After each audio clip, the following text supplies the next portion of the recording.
there's probably no better way to start the day than with a new contract. You must be thrilled. Yeah, absolutely. Really excited to be a part of this footy club, and obviously very honoured as well. You know, it's a great privilege to be a part of the club, and you know, to be able to commit for another couple of years and be a part of this playing group and this footy department is very exciting. It's, you know, we've spent a lot of time building this footy club and this program, and you know, it's now the time to really try and maximise and have a really good few years. So I'm looking forward to that.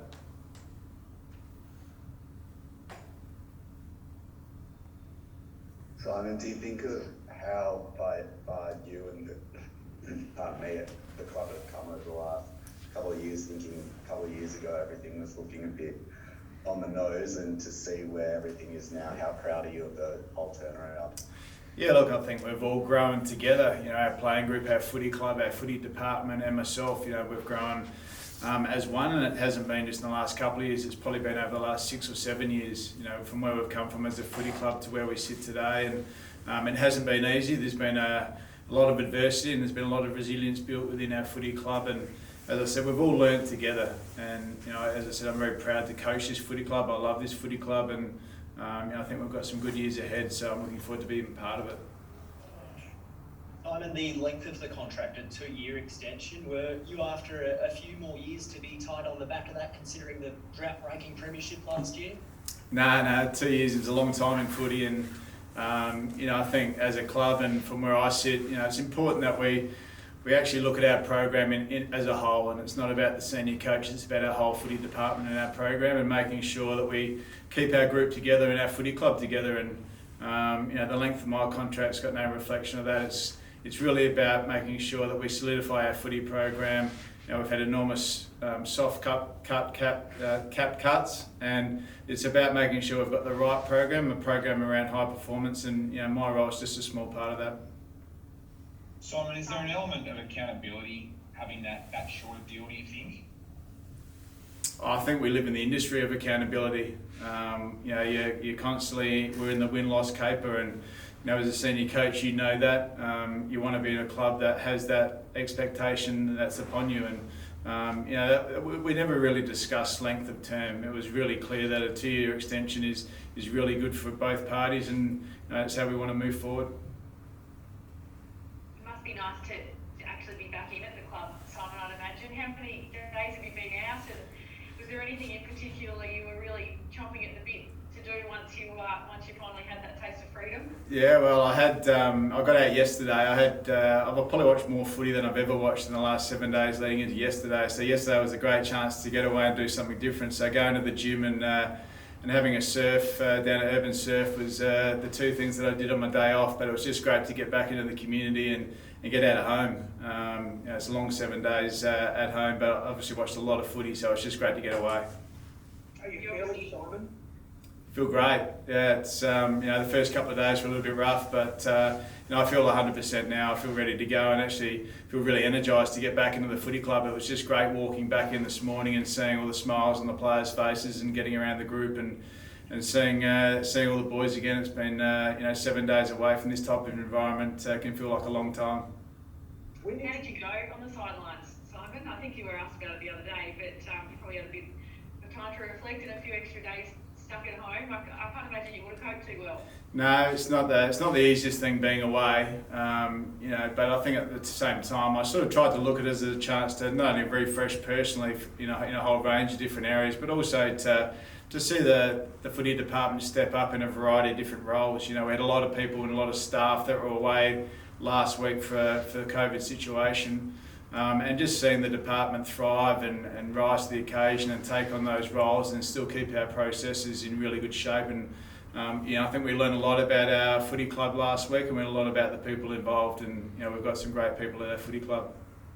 I had Stephen Nate describe you, Rog, as a bit of a control freak the other day. So I would imagine it was probably a little bit of a forced lesson in some ways, to kind of, you know, that it's okay to maybe let go of the reins a little bit.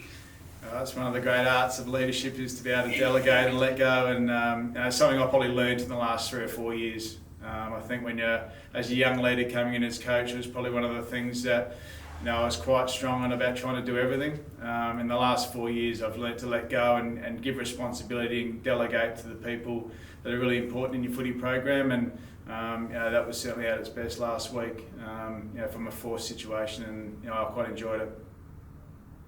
Simon, is that the biggest lesson that you've learned in your time as coach, that letting go a little bit with the delegation? There's so many lessons that you learn as coach, and it's an experience that you never complete on. Continuing to learn all the time at the moment, but certainly as a young coach coming in, that was one of the things that was, I found that I was trying to control a lot of things because you're seeking perfection. And what I have learned over time is to trust people to execute their roles. We have some wonderful people within our footy club, and to lead and manage those people to execute their roles really well. And it's something that I've learned in the last 4 or 5 years that's really important in leadership.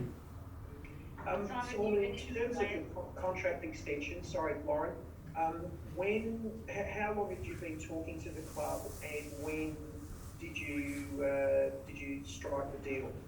Yeah, look, we've been speaking since the end of last season, so it's been a long period, but the conversations haven't really been around the contract. The conversations have been around our football department, about how we continue to build a department that's going to have ongoing success, and that's been a really important element to myself. I want to keep as many people together as possible and our playing group together, and then really the last part of it was really negotiating the deal. But it's really been at the forefront of everyone's mind is about how we keep our football department thriving in this current situation.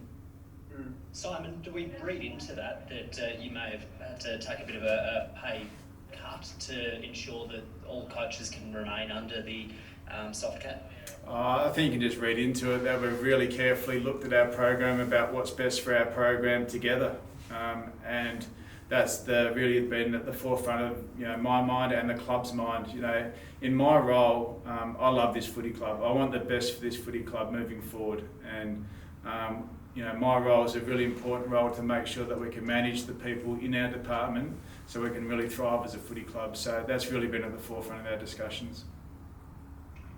Simon, what about the players that are still in isolation? How are they? Do you get any of them back? And I suppose the other question we're having to ask clubs weekly at the moment, it seems, is are there any more?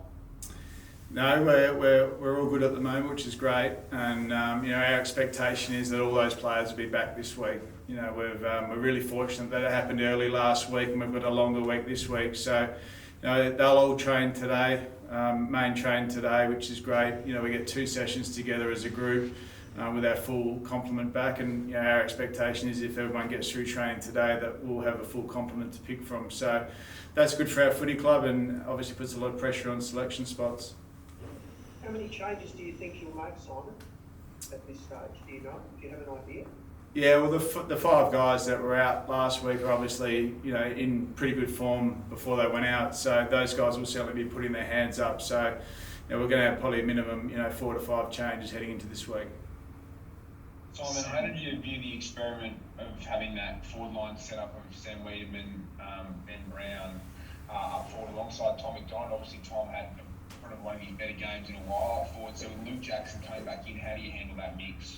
Yeah, it's a constant question every week, and I think we're still looking for what's best for our forward line, again this year. But what we have seen with all the guys that you're talking about is they have all performed really strongly for us. So it is going to be a week-to-week thing at the moment. I can't give you an answer on who's going to play this week, but we saw all those combinations working well. I think we've seen Sam Wiedemann start to show everyone again, the ability to play at AFL level and have an impact. And we see these guys as a real unit for us now. So, there will be an unlucky player, but it's a player that we'll really value and know that they can come in and execute really strongly at AFL footy. Is it hard to keep those guys motivated when that does happen, whoever that is who does miss out and might miss out for a number of weeks until an injury or form pops up? No, not at all, because they know that they're playing in a good team, and it's a tougher competitions for spots. They also know that they need to continue to improve and try and become a great player themselves. So I think it pushes everyone along and inspires everyone to work harder on their game and to get better. Simon, the club's the recent winning record, I think it's 14 on the trot now. It's an incredible record, but the narrative sort of seems to have shifted a little bit in the last week or two to, but they haven't played a top 8 team, and there's all sort of that stuff going with it. And I know, we've seen this season any team can win on its day, so I think I know what the answer to this question is going to be, but I'm going to ask it anyway. Obviously playing the Saints this week, the first top 8 team for the season, does it carry, I guess, a little bit extra? Do you mention that to the players? No, we don't talk around that stuff. If you look at our fixture, we just respect everyone that we come up and play against. If you look through the teams that we have beaten, a lot of those teams played in the 8 last year. So, we're certainly focused on each team. We have enormous respect for them. We're playing a team this week that's in really good form. So, we do take it a week by week, but we really respect the opponents. We don't look at the fixture in who we're playing, whether they're top 8, bottom 8, where they are on the ladder, where they were last year. We just focus on what we can control, and that's trying to be the best possible team we can be. And this week we've got a great challenge with St Kilda. Last couple, thanks. Hawthorn tried a few different things and asked a few different questions of you, like in particular the number that McGuinness did on Langdon. Sam really sort of tried to find a way around your strengths. And I know you had 5-6 guys out.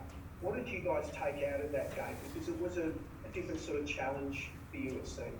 Yeah, look, every week, we've played a team that's come up with something slightly different in terms of their planning against us to try something against us. And what it's giving us is a great bank of information of things that we need to be ready for. And on the weekend, Ed Langdon's tag was another one. And what we've been able to do in these situations from our coaching group is we'll dig a little bit deeper and we'll find a way to get an advantage through that situation.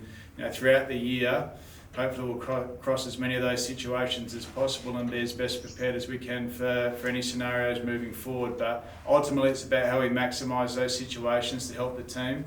And hopefully, we'll continue to look at that as a coaching group. So we like those opportunities. We love that challenge of actually being able to deal with certain situations, because I think in the end it prepares us better moving forward.